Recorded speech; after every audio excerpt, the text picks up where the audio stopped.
दूसरा एग्रीकल्चर, ठीक, एग्रीकल्चर के, हाँ हाँ फार्मिंग गुड्स बिजनेस, तो वही एग्रीकल्चर के अंडर में ही आ जाएगा वो। और बताओ, इंश्योरेंस, मेडिकेयर, लिख के लाई हो तुम लोग? नहीं, हाँ तो सुनाओ, सुन सुन लिख रही हो। हाँ बताओ जी, क्या क्या लिख के लाई हो? अरे बोलो नहीं तो डस्टर चला देंगे अभी। हाँ, एजुकेशन पे नहीं लगता, ठीक है। हाँ हाँ बोलो। हाँ, सर्विस आरबीआई के द्वारा दिया गया सर्विस पे, ठीक है। Fresh foods and vegetable agriculture में आएगा, बोलो। ठीक है, एजुकेशन में आएगा, ठीक है। अरे सीधे सीधे सुन लो, मैंने बताया था ना, वो सारे प्रोडक्ट जो खुले में बेचे जाते हैं, जो बंद पैकेट में नहीं बेचे जाते, ऐसे। अभी पिछले वाले फाइनेंस ईयर में वित्त मंत्री ने क्या कहा था कि अब जो सिनेमा के साथ मूवी देखते साथ पॉपकॉर्न जो खाते हो ना, उस पे भी जीएसटी लगेगा। क्यों भाई? क्योंकि वो भी तो बंद पैकेट में होता है, और जब बंद पैकेट में है और फॉर सेलिंग पर्पज है, तो उस पे भी क्या लगेगा? जीएसटी अप्लाई होगा। 5% GST charge on the popcorn. आ गई बात समझ में? उन्होंने क्या कहा, एग्रीकल्चर फूड है, तुम घर में भुजा भुजो खाओ, कोई समस्या नहीं है। लेकिन वही पॉपकॉर्न अगर किसके पर्पज से, सेल रीसेल पर्पज से अगर यूज करते हो, तो वो क्या कर रहे हो आप? एक बिजनेस कर रहे हो, बिजनेस डील कर रहे हो। और अगर बिजनेस डील कर रहे हो, वैल्यू एडिशन कर रहे हो, तो भाई हमको भी क्या चाहिए? टैक्स चाहिए। आगे बात समझ में? तो अगर वो सारे चीजें, वो सारी वस्तुएं जो घर पे यूज करते हो खुले में, अच्छा देखो, हम बोरा का बोरा अनाज बेच देते हैं, भले 50 कुंटल बेच ले गेहूं, क्या उस पर हम जीएसटी पे करते हैं? नहीं करते। लेकिन वही गेहूं का 5-5 किलो का तुम पैकेट बना लो, 10-10 किलो का पैकेट बना लो, और उस पर लेवलिंग करके अपने दुकान पे रख लो, क्या उस पर जीएसटी लगेगा? Yes, GST will be applicable, ठीक है। क्यों भाई? क्योंकि आपने उसे बिजनेस पर्पज से यूज किया। आ गई बात समझ में? चलो, हाँ, कुछ पूछ रही हो क्या ज्योति? तो ऐसे नमक पे जीएसटी ले लोगे तो क्या कहोगे, कैसे कह पाओगे तूने मेरा नमक खाया है?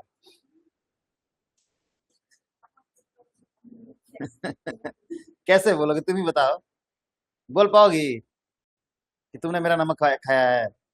नहीं, नहीं बोल पाओगे, इसलिए गवर्नमेंट कहती है कि तुम मेरा नमक खाते रहो। ठीक है भाई, आओ देखते हैं जरा सा।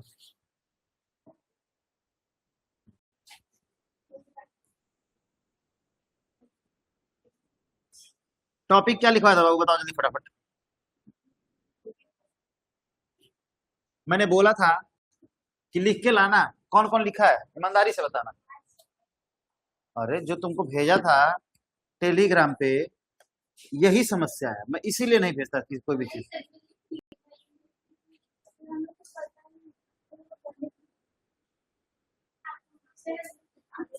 चलो तुम नहीं आई थी।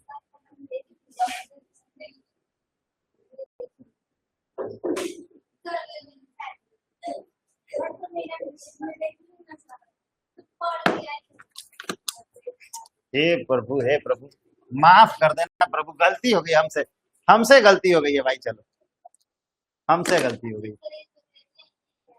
नहीं यार, मेरा नहीं है वो।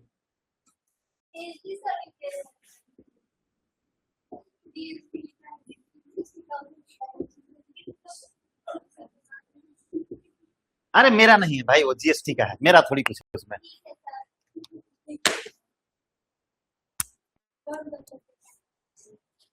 देखो भाई, एक बात सुनो, सेंट्रल गवर्नमेंट कौन कौन था? अरे इधर देखो, सेंट्रल गवर्नमेंट कौन था? एक फाइनेंस मिनिस्टर, और दूसरा कौन था? यूनियन ऑफिसर, या जो भी उसका मिनिस्टर होगा, रिलेटेड मिनिस्टर। दो लोग ये इसमें हो गए ना।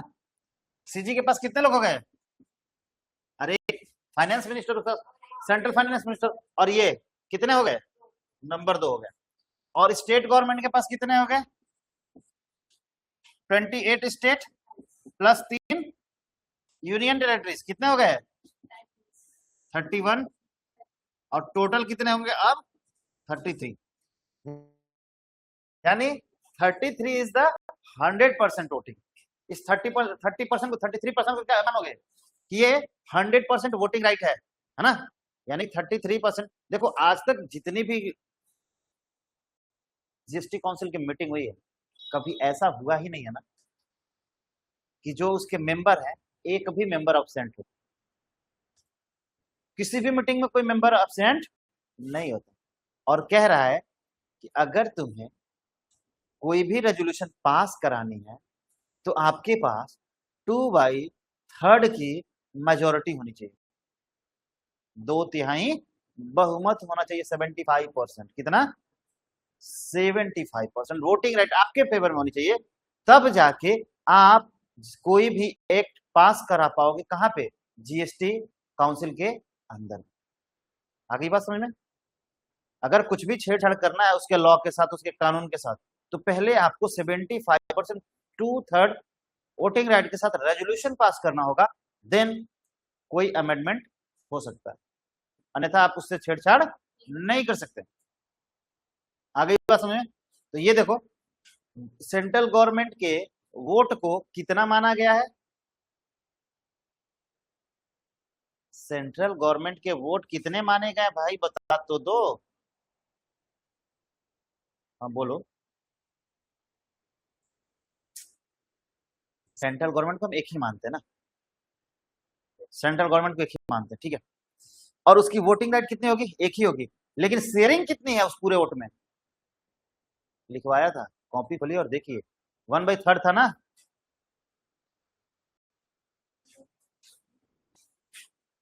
तुम देखो, कॉपी खोलो, और सबसे पहले मैंने यही बताया था कि सेंट्रल गवर्नमेंट की कितनी हिस्सेदारी होती है।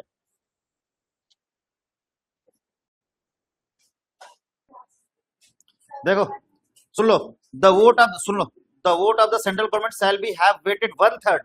सेंट्रल गवर्नमेंट का कितना होता है? और इसका स्टेट गवर्नमेंट का, स्टेट गवर्नमेंट का कितना होता है? 2/3, ठीक है। यानी कि सेंट्रल गवर्नमेंट के पास जो वोटिंग राइट होता है, अकेले एक पर्सन पे 1/3 वोट होता है, यानी 33% तो उसी का हो गया, 33% उसी का हो गया। और 66% किसका हो गया? स्टेट का हो गया, ठीक है। चलो, लेकिन स्टेट में संख्या कितनी है? ज्यादा है ना, 31 है। स्टेट सेंट्रल में कितनी है? एक अकेली है। अरे अकेली यूनियन है भाई, सेंट्रल है दोनों। अरे कंफ्यूज ना हो, यहाँ पे दो लोग मिलके एक ही पर्सन काउंट किए जाते हैं। सेंट्रल का है ना, हम यहाँ स्टेट की बात करें, सेंट्रल में तो कोई एक ही होगा ना। जब सेंट्रल होगा तो सेंट्रल एक है और स्टेट एक है, दो है। लेकिन स्टेट में कितने पर्सन है? तो सब अलग अलग स्टेट है, लेकिन सेंट्रल का रेवेन्यू तो एक ही जगह जाता है ना। सारी बात समझ में? ठीक है। अब देखो, सीजी को काउंट ऐसे भी कर सकते हो, 2/2 कर लो। कितने लोग हैं? 2 लोग है ना, 2 लोग हैं। तो मान लो 2 लोग में से 2/2 कर लोगे तो 1 हो जाएगा, यानी 1% काउंट कर लोगे इसको, ठीक है। लेकिन वही कितना है वो? स्टेट गवर्नमेंट का 1/3 है, 1/3 नहीं है, 2/3 है। स्टेट का कितना है? 2/3 है ना वोटिंग राइट। चलो ठीक है। अब देखो सेंट्रल के पास क्या है? 1 है, और इसकी क्या कर, टोटल वोट वैल्यू कितनी है इसकी? 2/3 है ना। अब मान लो कि किसी स्टेट में, ऑल इंडिया में बीजेपी की जो गवर्नमेंट है 20 राज्यों में है। कितने राज्यों में? 20 स्टेट में है, और सेंट्रल में तो है ही है। तो सेंट्रल का 1/3 कितना हो गया? एक तो इधर हो गया ना, और एक का कितना लेना है? 1/3, तो 3% हो गया। अरे अरे भाई 0.33 हुआ कि नहीं? हुआ ना, 0.33% हुआ ना, ठीक है। 0.33% तो इसका हो गया। अब मान लो 20 स्टेट में है, उसका निकाल लो, 20 स्टेट में है तो कितना परसेंट हो जाएगा, बोलो। लगभग 0.4 के ऊपर ही आएगा। टोटल स्टेट कितने हैं, अरे 31, फिर 28 कहते, जीएसटी में 21 कहना ही नहीं है, सॉरी 28 कहना ही नहीं है।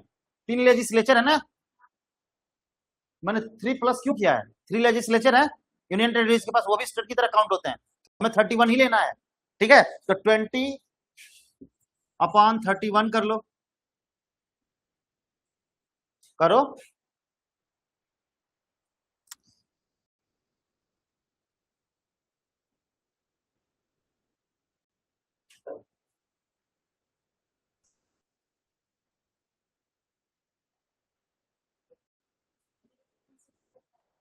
कितना रहा,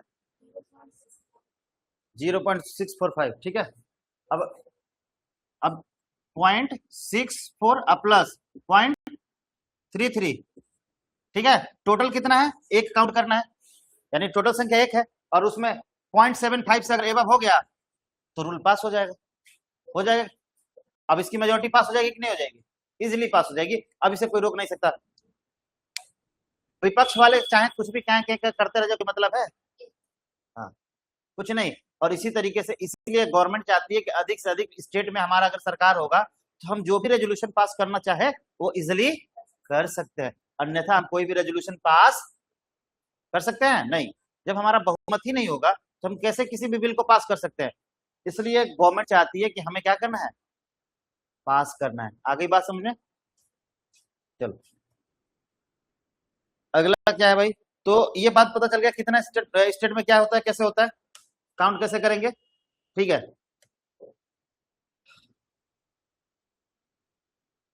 अब लिखो डिसीजन ऑफ जीएसटी काउंसिल, समझा दिया, इसी को लिखना है अब आपको, डिसीजन ऑफ जीएसटी काउंसिल। घड़ी देख रही है, अभी टाइम नहीं हुआ है, लिखो चुपचाप, डिसीजन ऑफ जीएसटी काउंसिल। कहीं जाना है क्या तुमको ब्यूटी, हाँ घड़ी देख रही हो,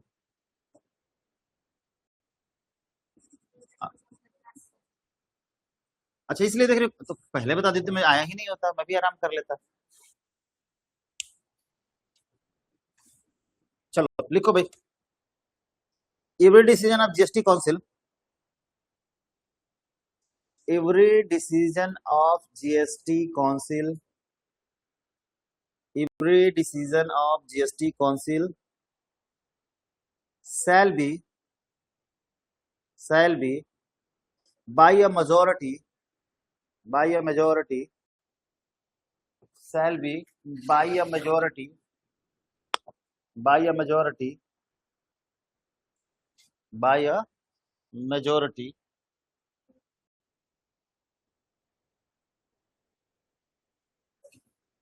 by a majority of not less than, of not less than 3/4,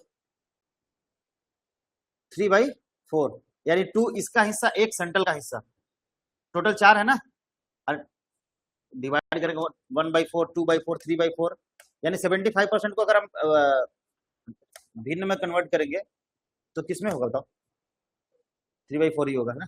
चलो तो लिखो,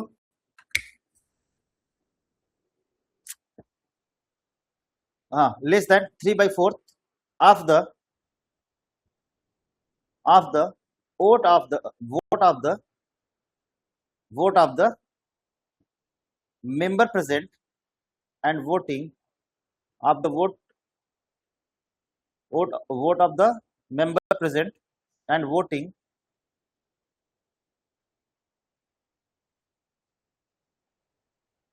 the vote of the central government, यहाँ फुल स्टॉप कर लेना, फुल स्टॉप क्या लिखो, the vote of the central government, the vote of the central government shall have weightage 1/3 of the vote cost cast, cast मतलब जितना भी तुम उसका वोटिंग है उसका 1/3 क्या किया जाएगा, काउंट किया जाएगा। The vote of all of the state, the vote of the all of the state government, the vote of the all state government taken together shall have a weightage of 2/3 of 2/3 of the total vote cost in that meeting। मान लो, इधर देखो, मान लो कि voting हो रही है ना, किसी भी चीज के लिए डिसीजन लेना है, वोटिंग हो रही है, तो हो सकता है कि कुछ स्टेट के मेंबर ना आए या उसके कुछ रिप्रेजेंटेटिव ना आए हो, ठीक है, हो सकता है कि उसके कुछ रिप्रेजेंटेटिव ना आए हो, तो जितने भी स्टेट वहां पे प्रेजेंट होते हैं उन स्टेट के 2/3 और सेंट्रल गवर्नमेंट का 1/3 वोट काउंट किए जाएंगे। बट जितने प्रेजेंट है उन्हीं के वोट में से 1/3। जैसे मान लो कि 20 हैं तो टोटल अब 20 काउंट किए जाएंगे, ये नहीं कि 33 काउंट किए जाएंगे, 20 हैं 20 काउंट किए जाएंगे। आगे बात समझ में। अब 20 में से कितने आपके फेवर में, अब उसी 20 को 2/3 मान लिया जाएगा, उनके जितने रिप्रेजेंटेटिव आए होंगे उन्हीं को अब 100% वोट मान लिया जाएगा, स्टेट का 100% वोट उतने में ही है ना। अब उतने में 2/3 आपको मिला कि नहीं मिला, आ गई बात समझ में। जैसे 20 आया ना, ये मान लो जैसे 20 लोग आ गए, तो 20 में से क्या चेक करना है कि 20 में से आपको 2/3 मिला कि नहीं। तो 20 का 2/3 कितना हो जाएगा जी, 6.6 हो जाएगा ना, और इंटू 2 कर लोगे तो कितना हो जाएगा, लगभग 14 लोग। आ गई बात समझ में। 14 लोग आपके फेवर में वोट करने चाहिए और 6 लोग नहीं भी करेंगे तो काम चल जाएगा। आ गई बात समझ में। तो इसमें 14 लोग इधर, और मान लो सेंट्रल गवर्नमेंट उसी के फेवर में है जिधर में ये 14 लोग है, इजिली क्या हो जाएगा, वो रेजुलेशन पास हो जाएगा। ठीक है, कोरम ऑफ द मीटिंग लिख लो।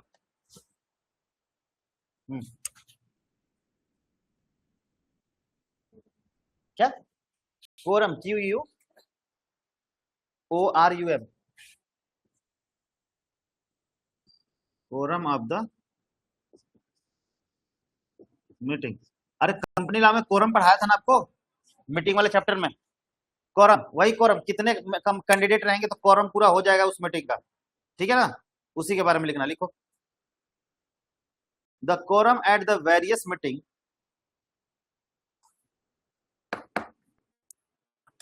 the quorum of various meeting shall be constituted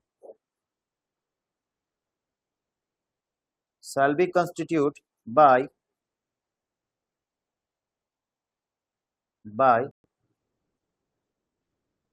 1/2 the total number of member, 1/2 यानी 1/2 आधे मेंबर, ठीक है ना, 1/2 of the total number of member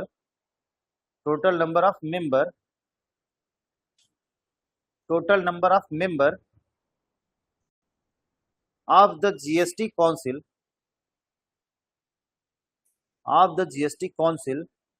and present council present and voting। जैसे मान लो कि हमने क्या बोला कि टोटल कितने हैं बाबू, 33। अब 33/2 करोगे तो कितना आएगा, 16.5 आएगा। अब ये 5 तो कोई पर्सन होता नहीं है ना, तो मिनिमम आपको कितने प्रेजेंट होने चाहिए, 17, यानी कि 1/2 वहां पे प्रेजेंट होना चाहिए, लगभग 17% वहां पे क्या होना चाहिए, अवेलेबल होना चाहिए मीटिंग के लिए, तभी जाके मीटिंग का कोरम पूरा माना जाएगा कि हाँ भाई आपने मीटिंग किया है, ठीक है। लेकिन भारत सरकार कि अच्छाई ये है कि आज तक जितने भी जीएसटी काउंसिल के मीटिंग हुए उसमें किसी भी स्टेट के या सेंटर का कोई भी मेंबर अब्सेंट नहीं हुआ, सारे के सारे प्रेजेंट हुए। कारण क्या है कि सेंट्रल में तो दो ही है, एक यूनियन का जो ऑफिसर है जो उनको कनेक्ट करता है, दूसरा एक सेंट्रल गवर्नमेंट का फाइनेंस मिनिस्टर। तो जो भी बिल लाता है वो फाइनेंस मिनिस्टर ही लाता है, सिंपल सी बात। तो फाइनेंस मिनिस्टर तो रहेगा ही रहेगी शामिल, आगे बात समझ में, और जो उसका साथी है वो भी शामिल रहेगा। बाकी स्टेट की रही बात, तो स्टेट के फाइनेंस मिनिस्टर या कोई अदर रिप्रेजेंटेटिव, अगर मान लो फाइनेंस मिनिस्टर नहीं है तो किसी दूसरे रिप्रेजेंटेटिव को भेज देते हैं, जो अलग अगला मिनिस्टर होगा, कोई दूसरा मिनिस्टर होगा, उसको भी भेजा जा सकता है। आई बात समझ में, उसका रिप्रेजेंटेटिव बना के, इसलिए उनके पास मेंबर की अवेलेबिलिटी है। इसीलिए जीएसटी काउंसिल का कोई भी मीटिंग ऐसा नहीं है जिसमें किसी भी स्टेट का कोई मेंबर प्रेजेंट ना हुआ हो, सारे के सारे मेंबर प्रेजेंट होते हैं। आगे बात समझ में, ठीक है। तो ये था तुम्हारा काउंसिल, कौन था? Council, GST council. अब कल से हम देखेंगे सप्लाई ऑफ गुड्स, यानी कि सप्लाई की मीनिंग, सप्लाई की टाइम एंड वैल्यूएशन क्या होता है। अब तुम्हें यहाँ पे चक्कर आएगा कि सर ये क्या क्या सप्लाई करा रहे हैं आप, ठीक है। कल से, कल क्लास है? हा? लेकिन 15 मिनट टाइम हो गया। चलो, अरे मेरे को लगा कितने पे ही होगा, मैं जानबूझ के वाइंड अप करने वाला था। देखो ऐसे ब्यूटी बोल दी थी ना कि मैं घड़ी देख रही कब आप जाएंगे, तो मेरे को लगा कि सच में जाने का टाइम हो गया है। चलो देखो, बात कर लेते हैं इसके बारे में, थोड़ा सा सप्लाई के बारे में, कल से इसके अच्छे से बताएंगे। सप्लाई मतलब क्या होता है?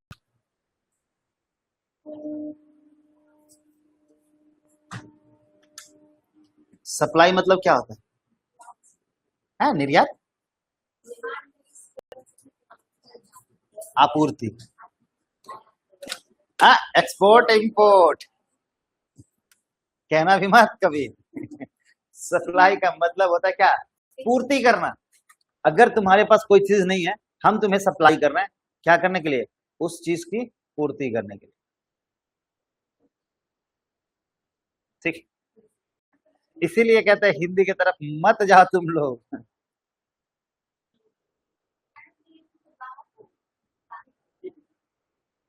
तो सप्लाई क्यों बोल रहे थे?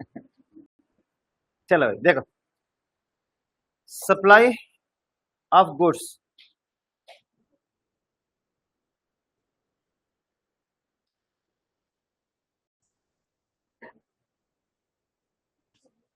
क्या गुड्स क्या है? Hello hello hello hello hello, इधर इधर इधर पूछ रहा है कि सप्लाई ऑफ गुड्स में गुड्स क्या है। तो गुड्स हमने पढ़ा था ना क्या है? गुड्स वो चीज है जो ना तो मनी हो और ना ही सिक्योरिटीज के फॉर्म में हो। Neither money neither securities, goods is sorry anything which neither money neither nor securities, ठीक है, एंड नॉर सर्विसेज। ना तो वो मनी हो, ना तो वो सिक्योरिटीज हो, और ना ही वो सर्विसेज हो, बाकी जो बचा वो सब क्या है? ठीक है। चलो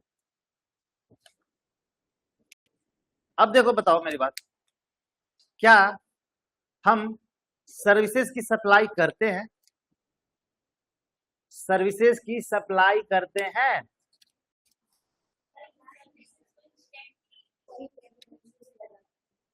हम डिलीवर करते हैं, हम सप्लाई नहीं करते। हम कह रहे हैं देखो इस पंखा का हवा दे रहा हूं तुमको, मेरे घर पहुंचा देना है जी। बात समझ, पंखे का हवा भर के ले जाना, मेरे घर पहुंचा देना, ठीक है। मैं कह रहा हूं जो रेस्टोरेंट में मुझे वेटर सर्विस दे रहा है, उस सर्विस को भर के रख लो, 2-4-5 दिन बाद भी इससे सर्विस लेते रहेंगे, मिलेगा नहीं? इंस्टेंट मिलता है, उसे डिलीवर नहीं किया जाता, उसे यूज किया जाता है, ठीक है, इंस्टेंट यूज किया जाता है, ठीक है जी। चलो तो बात करते हैं सप्लाई की। What do you mean by taxable supply?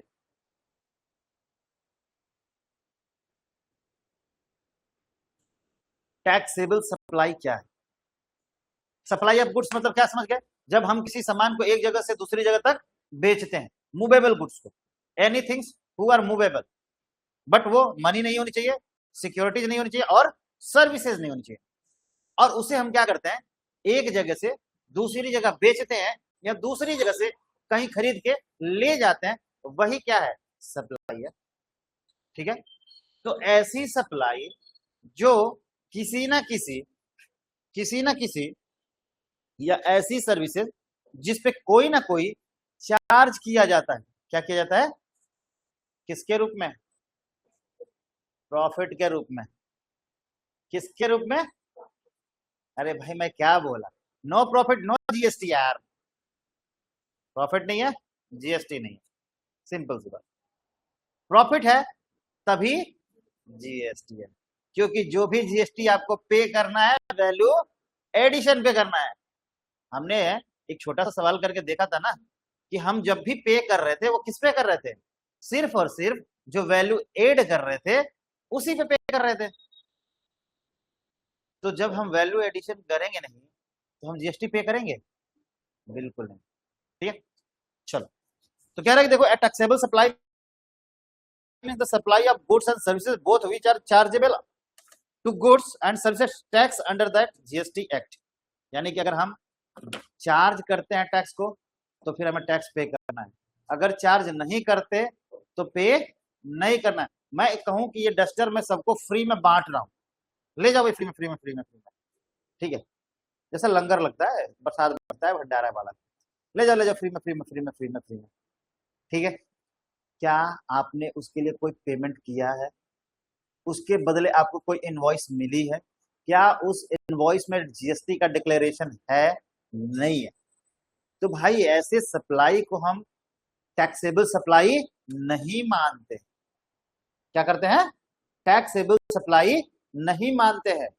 लेकिन वही भर भर के प्लेट जो ठेला वाला देता है वो क्या कहता है, चाट छोला खाने जाती हो ना, चाउमीन उमीन, तो क्या कहता है, 20 रुपए प्लेट, 10 रुपए प्लेट, 30 रुपए प्लेट, 40 रुपए, 50 रुपए, एनीथिंग जो भी वो आपसे मांगे।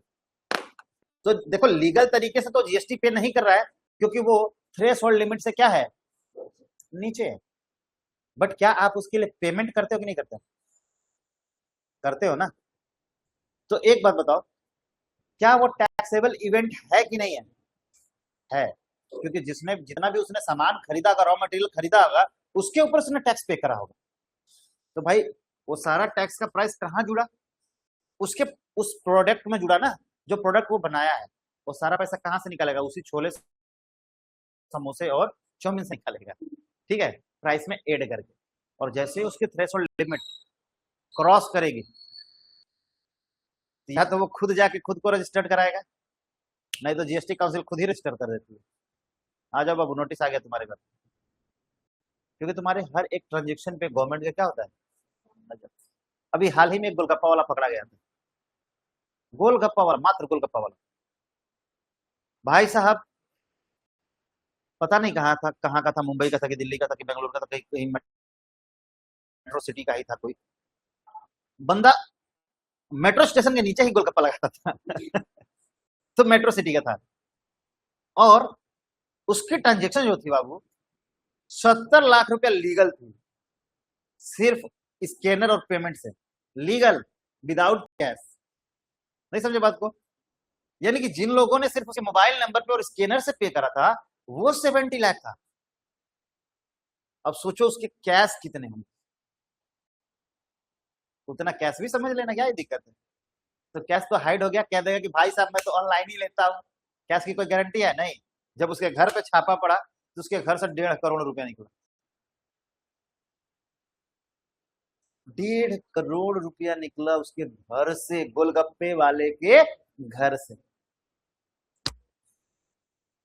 बात समझ रहे हो ना। तो वो कैसे पकड़ा गया, तो उसको खबर दिया था जीएसटी काउंसिल पर, नहीं, अरे क्या हो गया,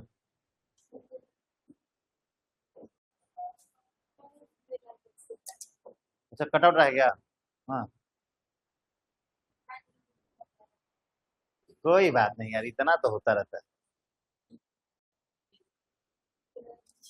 चलो, तो जब बैंक ने उसके ट्रांजेक्शन को खंगाले तो देखा कि भाई ये तो ऑनलाइन परचेजिंग किया, मतलब सेलिंग किया 70 लाख, सिर्फ इसके खाते में आए हैं, तो कुछ ना कुछ इसने ट्रांजेक्शन किया भी तो होगा, सामान बहुत तो खरीदा होगा ना। सामान कहाँ गया, सब उसका तो कोई ट्रांजेक्शन का रिसिप्ट नहीं है, क्योंकि ये कैश में करता था। और जब ये कैश में करता था तो ऑनलाइन कोई रिकॉर्ड नहीं होता था। आगे बात समझ में? कैश में लोकल शॉप से करता था तो भाई उसका कोई रिकॉर्ड नहीं है। और इस तरीके से क्या है, उसने सिर्फ लीगल तरीके से, फिर भी आप क्रॉस द थ्रेशोल्ड लिमिट, आपने फिर भी, अब उसने क्या कहा कि आओ भाई चलो हमारे घर, ठीक है, घर मतलब जीएसटी ऑफिस, ले गए, पैन कार्ड आधार कार्ड सब कुछ लिया, लगाया, जाओ अब बेचो गोलगप्पा जीएसटी सहित। आ गई बात समझ में?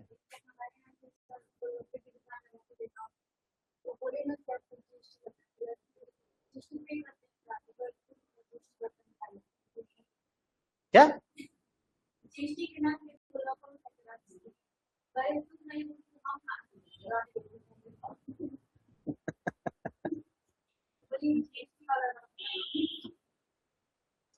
चलो बढ़िया। नहीं ऐसा गांव में नहीं है, कोई थ्रेशोल्ड लिमिट क्रॉस, तुमसे कहना चाहिए ना, कहाँ है नंबर, जीएसटीआर नंबर कहाँ है, दिखाओ।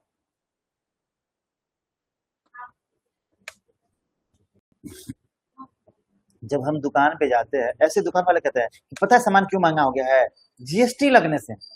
लेकिन उस गधे को ये नहीं पता है कि जीएसटी लगने से उसका सामान सस्ता हुआ, महंगा नहीं हुआ। क्योंकि उससे पहले जो टैक्स लगता था ना, tax on tax, tax on tax, tax on tax, ये उसको नहीं पता है। झूठ मूठ का एक बात सीख लिया, कह रहे जीएसटी की वजह से महंगा। गांव में लोग क्या कहते हैं, जीएसटी तो पढ़े नहीं है। अरे हाँ यार, जीएसटी अतिरिक्त देना पड़ रहा है ना, 18% अतिरिक्त पैसा देना पड़ रहा है, तो महंगा तो हो ही गया है, इसमें कहने की क्या बात है। लेकिन वो नहीं समझ रहे, वो 18% के बदले वो 40% पे करते थे, उस 18% के बदले वो 40% पे करते थे। लेकिन उस समय उनको पता नहीं था कि किस तरीके से टैक्स का कलेक्शन होता है। अब एक स्लैब आ गया है, बस जीएसटी लग रहा है, जीएसटी लग रहा है, जीएसटी लग रहा है। वास्तविकता है, मैं देखो इस गवर्नमेंट की इस काम की पहल की मैं सराहना करता हूँ कि भाई आपने अच्छा किया है। आप, लेकिन आपने आज भी टैक्सेस के जाल को खत्म नहीं किया। भाई जब आप कहते हो वन नेशन वन टैक्स, तो वन ही टैक्स होने चाहिए, अनदर टैक्स नहीं होना चाहिए। आज भी स्टेट अलग अलग टैक्स वसूल रहे हैं, सेंट्रल अलग अलग टैक्स वसूल रहा है। हो रहा है कि नहीं हो रहा है ऐसा? कहीं एक्साइज लग रहा है, कहीं कस्टम लग रहा है, कहीं बैट लग रहा है, कहीं इंटरटेनमेंट टैक्स लग, बहुत तरीके का टैक्स लग रहा है भाई। आज भी हम एक में नहीं समाहित कर पाए उन सारे टैक्सेस को। तो यही पूछ रहा है कि सप्लाई ऑफ गुड्स क्या है, तो कह रहे हैं कि सप्लाई मीन्स कि वो होता है जब हम कोई भी ऐसा इवेंट करते हैं, इवेंट मतलब हैपनिंग घटना करते हैं जहां पे हम चार्ज करते हैं, पैसा चार्ज करते हैं। इवेंट मतलब जब हम कुछ चीज सेल करते हैं, उस पर हम क्या करते हैं, उस वैल्यू पे पैसा चार्ज करते हैं टैक्स के रूप में, तो फिर हम उस गुड्स को क्या कहते हैं, टैक्सेबल सप्लाई।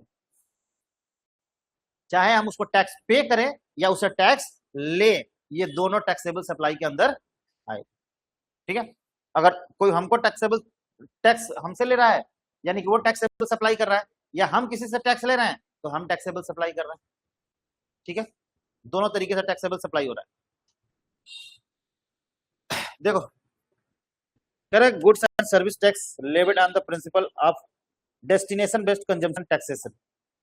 ये बेस्ट किस पे है, डेस्टिनेशन बेस्ड कंजम्पशन टैक्सेशन, यानी डेस्टिनेशन जहां पे वो चीज सप्लाई हुई, जहां पे, और जहां पे वो कंज्यूम हुई है वही डेस्टिनेशन माना जाएगा और वहीं पे टैक्स का पेमेंट होगा।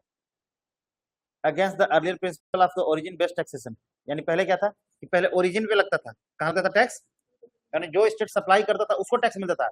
लेकिन जीएसटी ने कहा कि नहीं, उसको टैक्स नहीं मिलेगा, टैक्स उसको मिलेगा जो कंज्यूम करता है, क्योंकि पैसा उसने खर्च किया है, उस स्टेट के पर्सन ने किया है, तो उस स्टेट गवर्नमेंट को ही क्या मिलना चाहिए, जीएसटी मिलना चाहिए। ठीक है, in case the sale of goods it's applicable supply of goods and services, ये दोनों पे है, गुड्स एंड सर्विसेज पे है। पहले वो गुड्स पे ही होता था, ये सर्विसेज पे भी है। चलो अब इसको कल ही पढ़ाएंगे। हाँ कल पढ़ेंगे। अब टाइप्स ऑफ सप्लाई पढ़ाएंगे, कितने तरीके की सप्लाई होती है, अलग अलग सप्लाई होती है। जा रहे ब्यूटी, ठीक है।